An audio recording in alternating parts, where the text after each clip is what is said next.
This could change everything for the Leafs as they are now faced with several major injuries, including a major update on Mitch Marner. So I'm going to break that down in this episode of Leafs Digest, as well as Bobby McMann. He has spoken out about his recent contract extension with the Toronto Maple Leafs. So stay tuned for all that in this episode of Leafs Digest. But before we do, quick reminder, hit the subscribe button. We are on the road and very close to 7,000, so make sure to hit that button if you haven't already. And Darius, some interesting stuff has come out the past day or two. And obviously, the Maple Leafs, they're dealing with a lot of injuries, and this could change everything, specifically regarding Mitch Marner. Now, there's been a few updates, as well as Yarncroc. He had faced a bad injury yesterday. We have Lyubushkin, who's also battling some things. So let's start with Mitch Marner. This report came from David Alter saying, the Leafs, Mitch Marner was revealed to have suffered a high ankle sprain last week, but a mild one, and it's still kind of unsure about when he is going to return to action. So, Darius, let's start with this. There's obviously a couple more injuries to get into. We're going to start with Mitch Marner because that is obviously the one that could impact and plague the Leafs' playoff time over the next few weeks, however long it takes for him to ramp up, and once he does come back, how healthy will he ultimately be?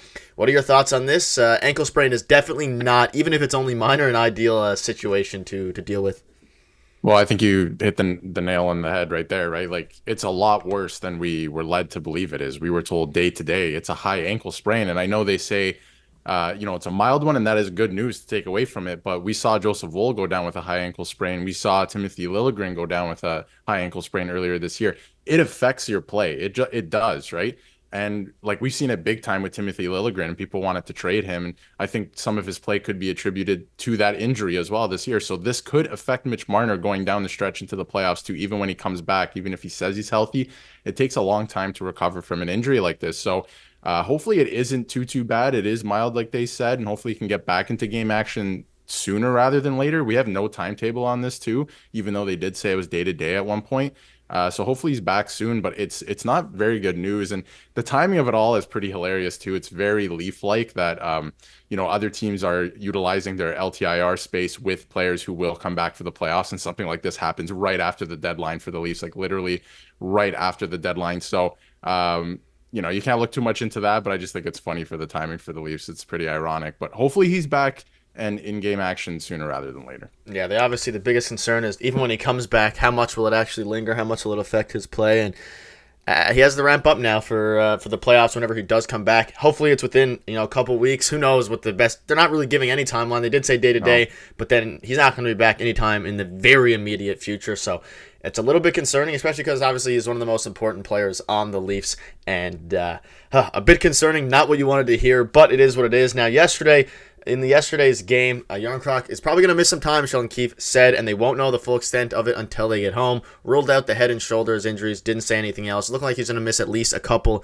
of weeks, and he's been another guy who's been pretty integral to this Leafs team so far throughout the season. Another injury. What are your thoughts on this one? Again, really bad time for all these injuries to happen as soon as we obviously saw Brad Shelby not really, they got one forward, but other than that, they didn't really get an offensive minded forward at the deadline at all. They're they're out of time now to obviously make that, get that depth, but they're missing two players now out of their depth. Like you said, really bad timing as you're ramping up for the playoffs, and especially for Yarncroc. I feel really bad for him because he just came back from an injury too, that, he was out a couple of weeks and played like just a couple games here the last 2 weeks, and now he's out again, or seems to be out again. But I thought it was interesting that Keefe said it's not his head or shoulder, because if you watch the replay, that's exactly what you think it is right away. So maybe it's a rib. I don't know. I don't want to speculate too much, but hopefully it's nothing serious. The injury on the play looked pretty bad. It looked pretty serious, and I was pretty concerned watching the play in real time. But hopefully he's back and it's not too serious. I guess they'll only really know today leading into tomorrow, like what they're looking at in terms of timeline and how bad he's hurt. But the fact that it's not a head or shoulder injury, considering where he fell and how he fell, I think that might be a good sign. But again, I don't want to speculate on anything, but I hope he's back just for his sake, because like he's dealt with injuries, and for the Leafs, like, he's kind of taken on that role of the Swiss Army knife that Kerfoot had last year, where you can kind of plug him in wherever and he does great.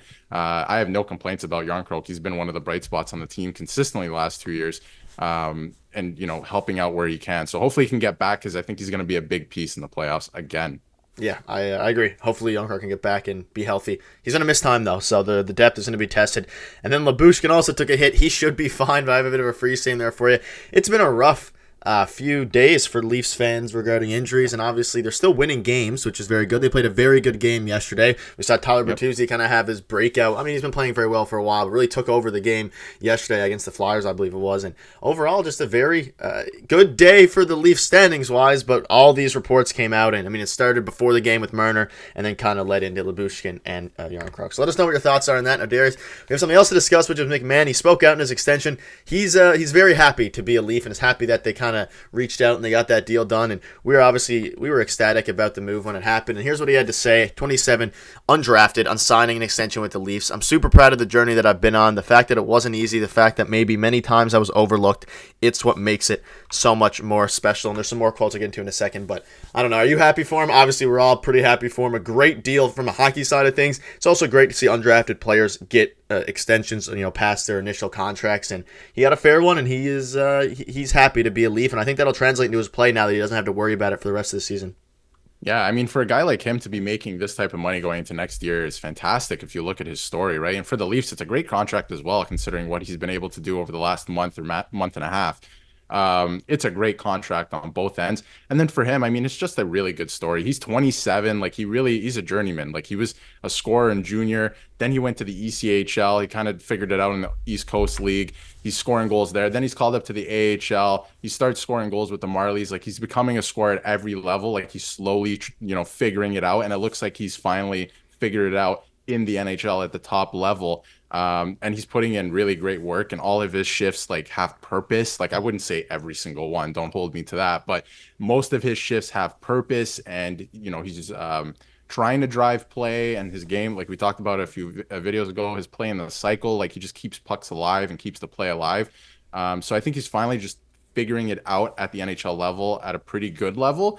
And the contract they have him signed to, like, I think he's just going to get better. Like, I don't know what his ceiling is exactly, considering he's already 27, but I think he's going to continue to get better at what he does. And I think that's exciting for the Leafs because they got him locked up for another 2 years now, and at a pretty good dollar amount considering the salary cap is going up. So I was kind of worried he was going to go to free agency because he is a UFA. I was under the impression he's an RFA and the Leafs could just, retain him easily. But I'm glad that he chose to sign with the Leafs and that the Leafs got a deal like that out of it. Yeah, it made total sense all around. Keefe spoke out on it as well. He said, you don't come in as a 27-year-old rookie without believing yourself, staying with it, working very hard, fought through a number of injuries, and a lot of guys, quite frankly, with more ability, they've quit and don't have the same drive and commitment. Calling out some players there, I'd say. But and then Bobby McMahon's final thing he spoke about telling his parents about the Leafs extension and saying, I don't know if they ever thought I would get to this point. I think they wanted me to sign it a little earlier in the negotiation, but I made them sweat it out a bit. They were super happy with it. And I'd say they were. I mean, 27-year-old rookie, undrafted, to get a multi-million-dollar contract, almost $3 million,